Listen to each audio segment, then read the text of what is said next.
একটু ভিজুয়াল করে বেরিয়ে যাবো, একটু ভিজুয়াল করে নেবো।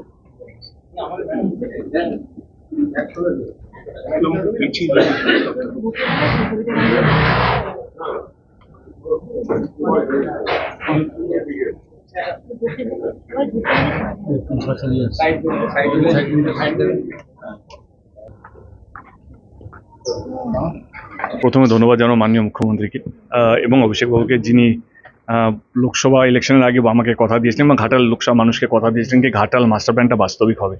তখন আমার পার্থদার সঙ্গে কথা হয়েছিল, তখন তারপরে পার্থদা এমপি হিসেবে দাঁড়ালেন এবং জিতলেন। এবং আজকে ওনার দপ্তরের শেষ দিন এবং কালকে মাননীয় নবান্নও বলেছে ঘাটাল মাস্টার প্ল্যানটা করতেই হবে, সেইটার জন্য আজকে মিটিংটা হলো। এবং ইরিগেশন ডিপার্টমেন্ট পার্থদা থেকে আরম্ভ করে ওনার সমস্ত ইঞ্জিনিয়ার, ওনাদের প্রিন্সিপাল সেক্রেটারি থেকে আরম্ভ করে কীভাবে ঘাটাল মাস্টার প্ল্যানটা বাস্তবিক করা যাবে, ফেজ 1, ফেজ 2, ফেজ 3, কোন খালগুলো কাটতে হবে এবং কোন এনক্রোচমেন্টগুলোকে সরিয়ে দ্রুত কাজটা শুরু করতে হবে। এবং ফার্স্ট প্রায়োরিটি, ইরিগেশন ডিপার্টমেন্টের ফার্স্ট প্রায়োরিটি হচ্ছে ঘাটাল মাস্টার প্ল্যানটা করা।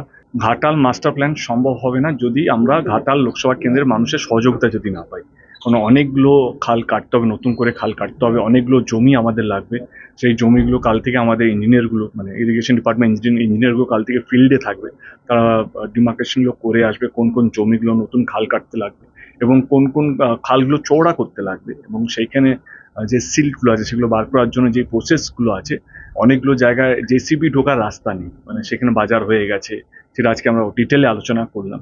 এই বাজারগুলোকে চিহ্নিত করে সেখানকার মানুষকে বোঝাতে হবে কি ঘাটাল মাস্টার প্ল্যান কোনো সরকার এখন করতে পারবে না যদি আমরা সহযোগিতা না পাই। ঘাটাল ওই এলাকার মানুষের যদি সহযোগিতা না পাই তো ঘাটাল মাস্টার প্ল্যান করা সম্ভব হবে না। কোন কোন জায়গা, কোন কোন অঞ্চল, কোথায় কোথায় পাম্পিং স্টেশন হবে, 2টো পাম্পিং স্টেশন আমরা লোকেট করলাম, এই 2টো খালের সামনে পাম্পিং স্টেশন হবে। সেই পাম্পিং স্টেশন করতে আমাদের বিশাল একটা জায়গা লাগবে। তো সেই জায়গাগুলো আমাদের ইঞ্জিনিয়ারগুলো কাল থেকে যাবে, মানে সামনের উইক থেকে they will be on field. 6 মাসের মধ্যে প্ল্যান রেডি হবে এবং প্ল্যানের পর আমার যেটা আলোচনা হলো কি উইথিন 8 মান্থস আমরা টেন্ডার ফ্লোট করবো। এবার টেন্ডার এক্সিকিউট করতে যেটা লাগছে, আজকে যেটা আমরা বুঝতে পারলাম কি বাই জানুয়ারি ফেব্রুয়ারির মধ্যে যদি সব ঠিকঠাক থাকে তো আমরা অ্যাকচুয়াল কনস্ট্রাকশনের কাজগুলো, মানে এটা যে হিউজ প্রসেস, প্ল্যানিং করতে আমাদের 4-5 মাস লেগে যাবে। এবং ল্যান্ড অ্যাকুইজিশন, যেটা সবচেয়ে বড় চ্যালেঞ্জ, কি এই খাল কাটতে গিয়ে 4 কিলোমিটার একটা নতুন খাল কাটতে হবে রূপনারায়ণ নদীর সাথে জুড়তে গেলে, সেই ল্যান্ডগুলো চিহ্নিত করতে হবে এবং অনেকগুলো খালগুলোকে বড় করতে হবে, চওড়া করতে হবে। সেইখানে আশেপাশে অনেকগুলো কনস্ট্রাকশন আছে। কোন ল্যান্ড আমি যদি বলি তো আমার মনে হয় কি সেটা আমাদের ইঞ্জিনিয়ারগুলো যখন যাবে তখন ভালো করে বোঝাতে পারবে এই ল্যান্ডগুলো এইভাবে আসবে। তো আমি এটুকু বলবো কি এবারে ঘাটাল মাস্টার প্ল্যানটা বাস্তবিক করতে গেলে এবারে ঘাটালের মানুষের সহযোগিতা লাগবে।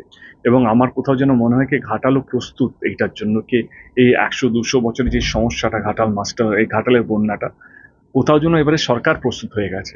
সরকার মানে দিদি একদম রেডি এবং আমাদের ইরিগেশন ডিপার্টমেন্টও তাদের প্ল্যান নিয়ে তারাও রিসার্চ করে এসছে, তারাও পুরো রেডি ছিল কিভাবে আমরা অ্যাপ্রোচ করবো, কারণ যেটা ইজি এবং সবচেয়ে ম্যাক্সিমাম বেনিফিট পাবো সেই রুটটাকে আগে আমরা অ্যাপ্রোচ করি। তো সেই রোড ম্যাপটা আমাদের কাছে ক্লিয়ার এবং কাল পরশু থেকে আমাদের ইঞ্জিনিয়ারগুলো মার্কিং করতে শুরু করবে এই ল্যান্ডেই।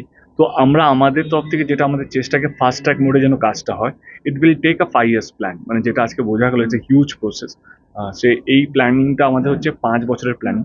এই 5 বছরের মধ্যে আমরা ঘাটাল মাস্টার প্ল্যানটা, আজকে যে মিটিংটা হলো সেটার মধ্যে বোঝা গেল ঘাটাল মাস্টার প্ল্যানটা পুরোপুরি সম্পূর্ণ হবে 5 বছরের মধ্যে। কিন্তু এই 5 বছরটা 3 বছরও যদি হয়ে যায়, সেটা হচ্ছে ঘাটাল মানুষের সহযোগিতা লাগবে। তাদের ল্যান্ড, তাদের যে জায়গাগুলো আমাদের এই আমতার মধ্যে পড়ছে, বা যেগুলো এই ঘাটালে যে ল্যান্ড অ্যাকুইজিশনের মধ্যে পড়ছে, সেই সহযোগিতাগুলো ঘাটালে মানুষের আমাদের লাগবে। মূলত রাজ্য সরকার দীর্ঘদিন ধরে মমতা ব্যানার্জির নেতৃত্বে ঘাটাল মাস্টার প্ল্যানটা বাস্তবায়িত করবার জন্য কেন্দ্রীয় সরকারকে বারংবার অনুরোধ করেছে, কিন্তু দুর্ভাগ্যজনক হলেও এটা সত্যি যে কেন্দ্রীয় সরকার থেকে আমরা কোনো সদর্থক উত্তর পাইনি।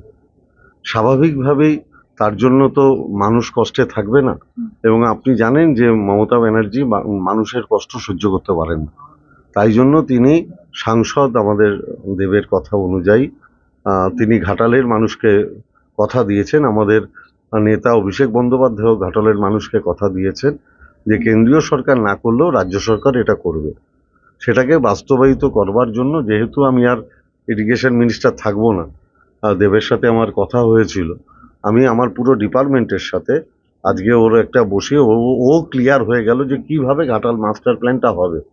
সেই অনুযায়ী নিচুতলায় ও কথা বলবে, আর আমাদের এরাও সমস্ত সার্ভে ফার্ভে করে সমস্ত করে আমার ধারণা আমরা জানুয়ারি মাসে ফিল্ডে নেমে পড়তে পারবো। কত টাকা বরাদ্দ করা হলো? না না, এগুলো স্টেপ বাই স্টেপ হয়, ওরকম একবারে টাকা বরাদ্দ হয় না। স্টেপ বাই যে কাজটা হবে সেই কাজটা হবে। মূলত ঘাটালের মানুষকে সেভ করাটাই হচ্ছে বাংলার মাননীয় মুখ্যমন্ত্রী মমতা ব্যানার্জির প্রথম এবং প্রধান কাজ।